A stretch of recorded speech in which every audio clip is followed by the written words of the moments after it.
Good morning everyone. Okay, in ninth class I would like to explain about plasma membrane lesson. Do you think what is meant by plasma membrane here? Plasma membrane Plasma membrane is nothing but the outermost layer of the outermost layer of animal cell and inner layer of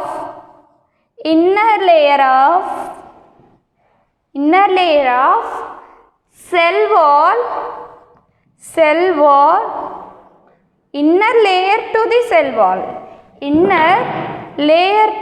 wall in plant cell.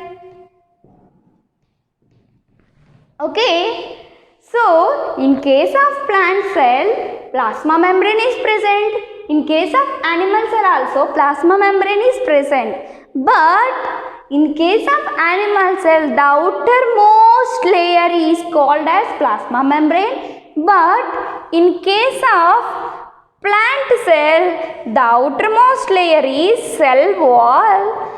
Inner to the cell wall another membrane is present, that is called as plasma membrane. So the definition of the plasma membrane, here it is: the living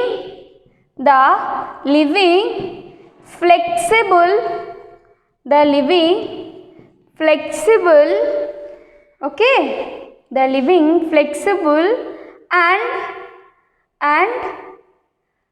it can provide strength. The living flexible, it can provide strength to the animal cell or else the plant cell is called as plasma membrane. Okay, plasma membrane is in which condition? Living condition. It has the flexibility and it also provides the strength to the inner environment of the animal cell or the plant cell, whatever it may be. Okay, this is about plasma membrane. So plasma membrane also called as cell membrane. Plasma membrane is also called as cell membrane. Okay, cell membrane. Then this is the definition of the plasma membrane. Next, plasma membrane is also called as selectively permeable membrane. Why the plasma membrane is called as selectively permeable membrane here? Because permeability means it can allow anything into or out of the cell. Okay, permeability means it can allow any material into the cell or out of the cell. Okay, that is called as permeability, but here I mentioned selectively permeable. Selectively means it cannot permit all materials. But it can allow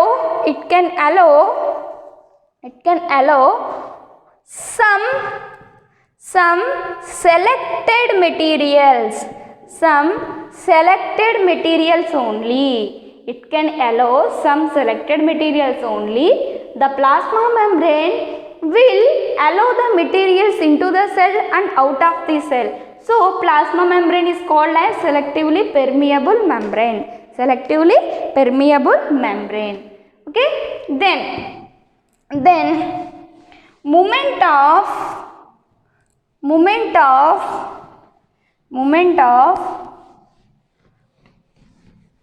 materials. Okay, movement of materials into the cell or out of cell is divided into two types: movement of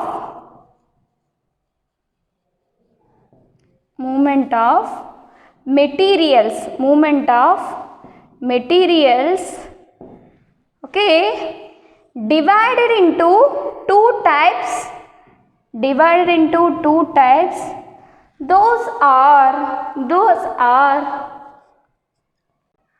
active transport and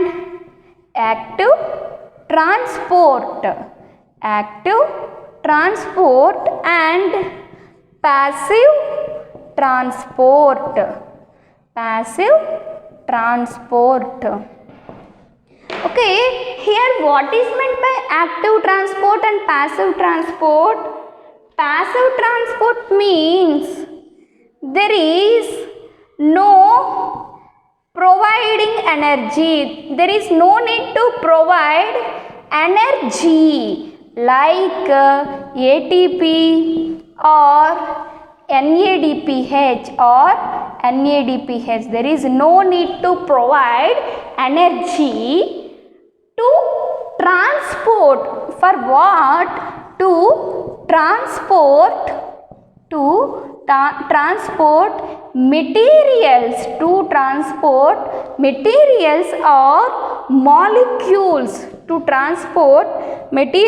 Or molecules. Into or out of the cell. It is called as passive transport. So passive transport means the transport of materials into the cell. Okay, cell is surrounded by plasma membrane. Through the plasma membrane, the materials are allowed without providing any energy. The materials are enters into the cell through the plasma membrane, and the materials can exit from the cell without any utilization of energy through the plasma membrane. This type of transportation means the movement of one molecule from one place to the other place. Okay, here there is no need to provide energy. So this type of transportation is called as passive transport. Then active transport means, okay, providing energy to transport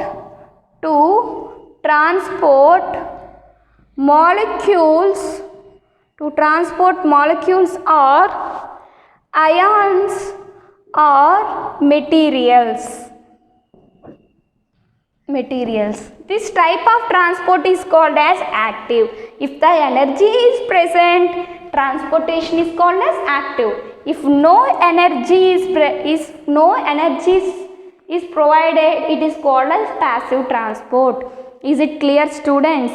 Passive means absence of energy. In absence of energy only transportation of materials or molecules occur. This type is called as passive. But active transport means by providing energy, the materials can transport via plasma membrane. This type is called as active.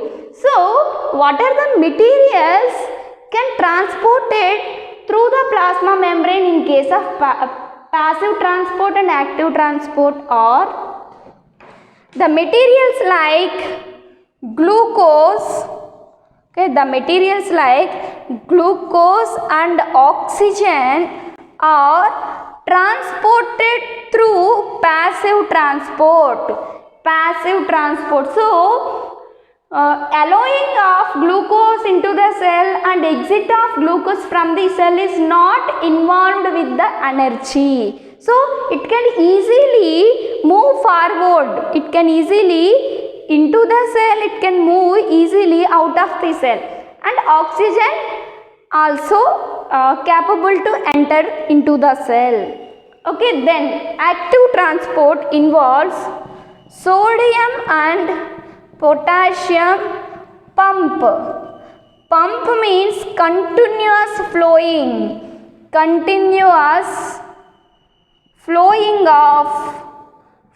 of sodium and potassium ions, then so it is called as pump. Sodium and potassium ions flows continuously with the help of ATP, like that. This is sodium ion ion. Okay, with the help of ATP. Here it is potassium ion. If sodium ion move into the cell, the potassium ion can exit from the cell. Okay, this reverse direction flow is called as also antiport. So sodium ion enters the cell, potassium ion exits the cell. If potassium ion enters the cell, sodium ion exits the cell. Okay, these directions quite opposite to each other, so the type of transport is also called as antiport. Means the opposite moving of, the opposite movement of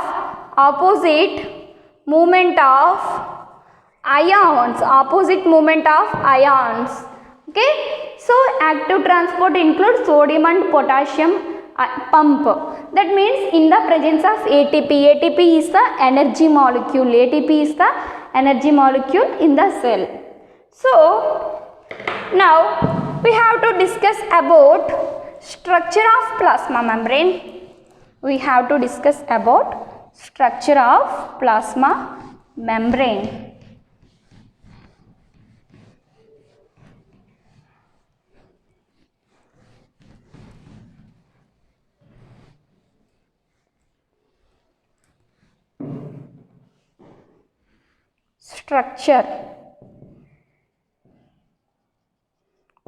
Structure of plasma membrane. The structure of plasma membrane includes lipids and proteins. Okay,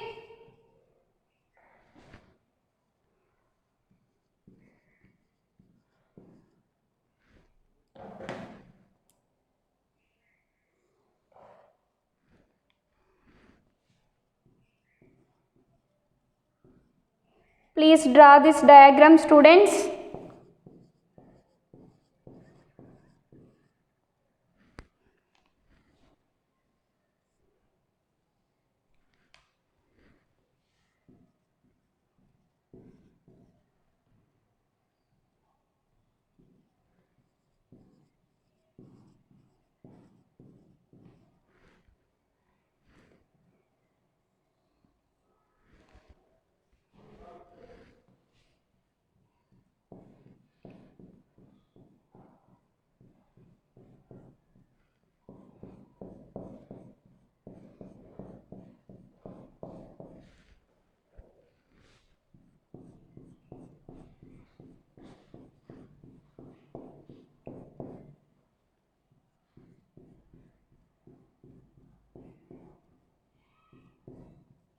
So, okay, this is like that. Here also there are tails are present.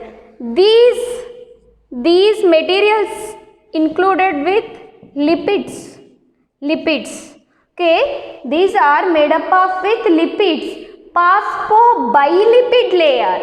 Lipids involved with phosphobilipid layer. Why? Because here phosphate group is present here. So this is one lipid layer, this is second lipid layer. So bilipid layer, bi means two. Bi means two. So this is one lipid layer, this is one lipid layer. So it is called as phosphobilipid layer. Okay. In between the phosphobilipid layer, there are some molecules are embedded in the phosphobilipid layer. These are called as protein molecules. Protein molecules. Protein molecules. So, some materials or ions can transport through these protein molecules, and some are capable to transport through the lipid layer inside the cell. Okay, this is a plasma membrane. This is a plasma membrane. Inside the cell, cytoplasm is present. Cytoplasm is present. Okay, is it clear, students? It is a plasma membrane. Okay, by overcoming this plasma membrane only, outer side materials can enter into the cell. Okay, some are transported through protein structure, some are transported through this bilipid layer structure. So this seems like a sandwich. This seems like a sandwich. Sandwich. Sandwich. Sandwich. Seems like a sandwich. So two scientists, those are Singer and Nicholson. There are two scientists who proposed that sandwich model of plasma membrane. Sandwich model of plasma membrane. Why they called as sandwich model? Because okay, it appears as a sandwich. It appears as a sandwich between the arrangement of lipids and proteins are arranged one other the other as the layers. So it seems like a sandwich. That's why they proposed this model as the sandwich model of plasma membrane. This is the well accepted model of plasma membrane structure. Note this. Next of all,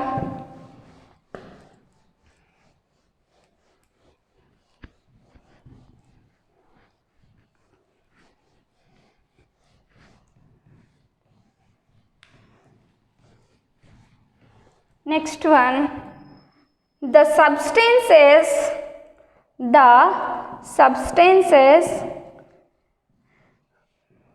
are moved should go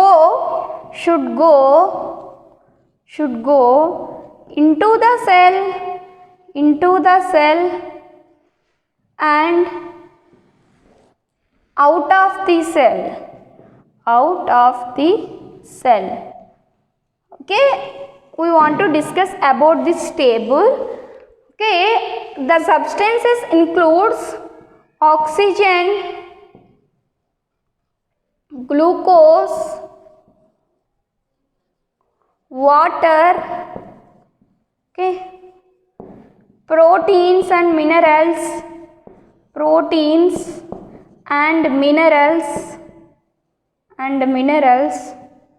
okay, fats, then carbon dioxide and other types of wastes. Okay, now we want to discuss about which substance go into the cell and which substance go out of the cell through which region? Plasma membrane region. Through plasma membrane, which substance can reach into the cell, which substance can move from out of the cell. Okay, oxygen go into the cell. Oxygen go into the cell, not out of the cell, because after entering of oxygen, the cell can do respiration. Okay, aerobic respiration. So in that case, oxygen is completely consumed. So there is no oxygen to remove out. So then glucose, some cases go into the cell and go out of the cell. Water sometimes go into the cell and out of the cell. Proteins and minerals go into the cell and sometimes go out of the cell. Fats also into the cell and out of the cell.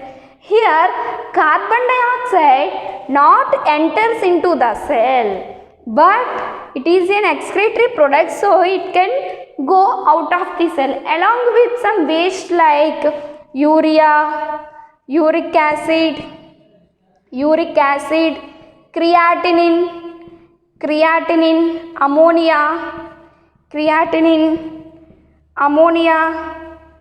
etc. are not go into the cell, they are excreted out of the cell. Okay, they can move out of the cell. So in your textbook this table is there, so please keep the table and note this as well as in your notes also. Okay, this is about what are the substances goes into the cell, what are the substances come out of from the cell. Then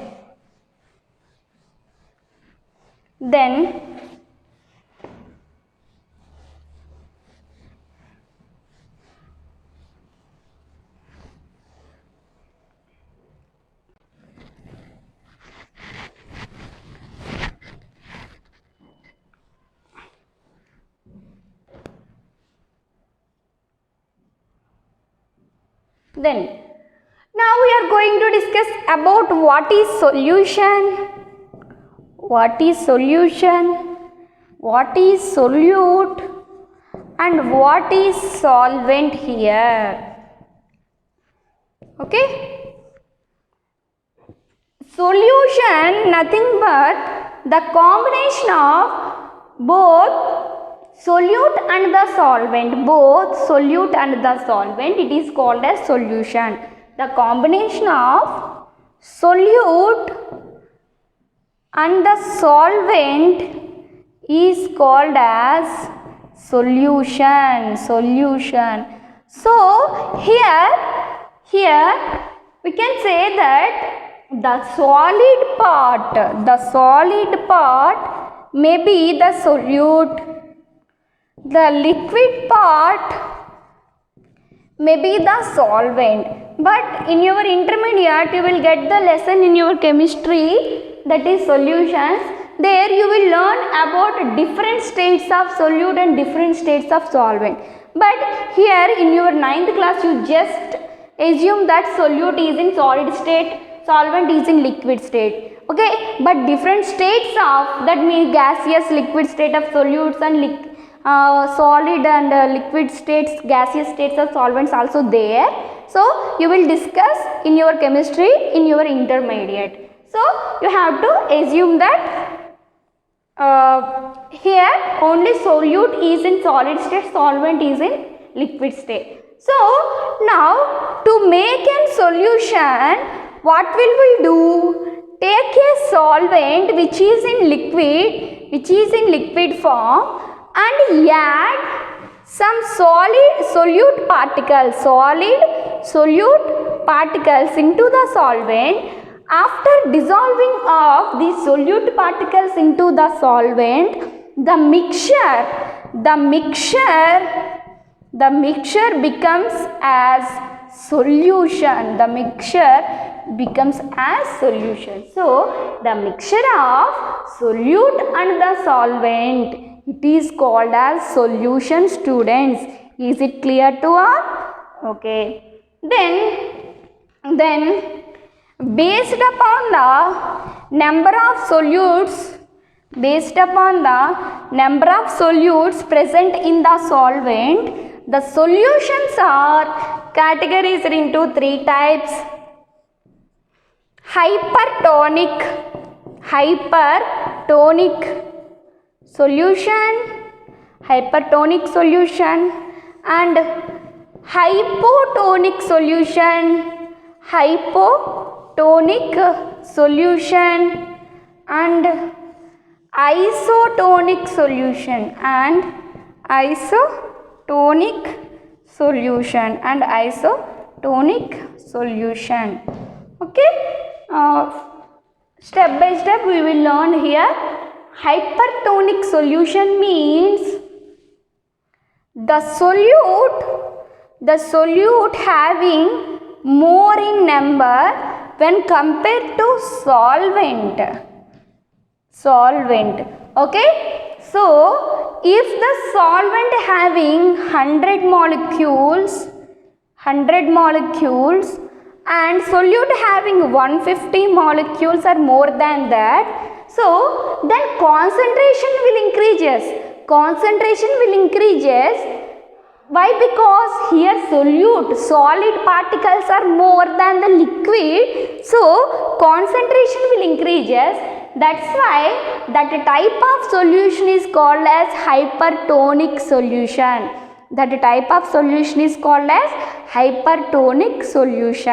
Okay, that means if you want to take a lemon juice, then salt, soda or lemon juice, anything else.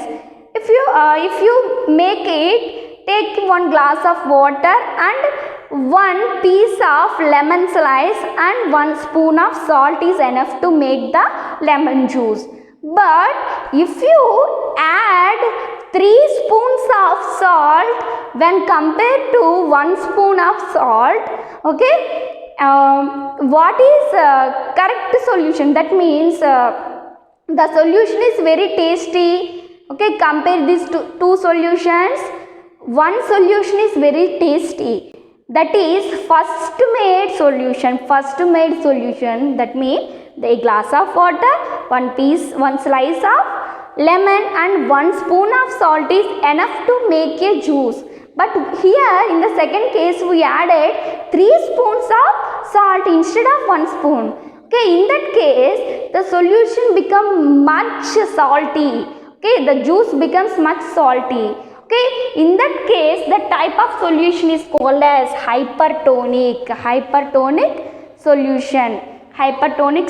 Why? Because here salt is acts as solute and here water is acts as solvent. So in case of preparing salt soda or lemon juice, solute particles are more, that is salt particles are more, that becomes the hypertonic solution. Okay, then hypotonic solution means solute particles are less when compared to solvent particles. That means if the solvent having 150 molecules, solute having only 50 molecules,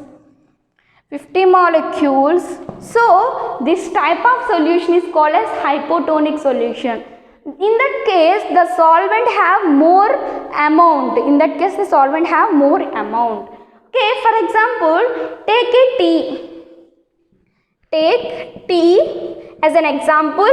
In the tea, a cup of milk is in liquid, that is solvent. Now you have to add 1 spoon of sugar. 1 spoon of sugar is enough to make a cup of tea. But now you add just one pinch. Pinch means very, very small, little bit of sugar is added in that milk. So the taste of tea becomes what? Okay, poor taste. It becomes poor taste. That means it is not enough to drink. It is not tasty to drink. Okay, so the pinch of sugar added, it is solute. Okay, so when compared to amount of solvent, solute amount is very, very less. That's why this type of solution is called as hypotonic solution. Okay, coming to isotonic solution, here solute particles is equal in number with the solvent particles. So 100 solute molecules dissolved in 100 solvent molecules, 100 solvent molecules. Okay, so here take again 1 cup of milk, 1 cup of milk, and add 1 spoon of sugar to make a tasty tea, to make a tasty tea. That's why this solution is called as isotonic solution. Okay, here in this case the milk having 100 molecules of solvent, and in this 1 spoon of sugar it having 100 molecules of solute. Okay, milk is the solvent, sugar is the solute. So equal number of solute and solvents is called as, the type of solution is called as isotonic solution. Okay, thank you.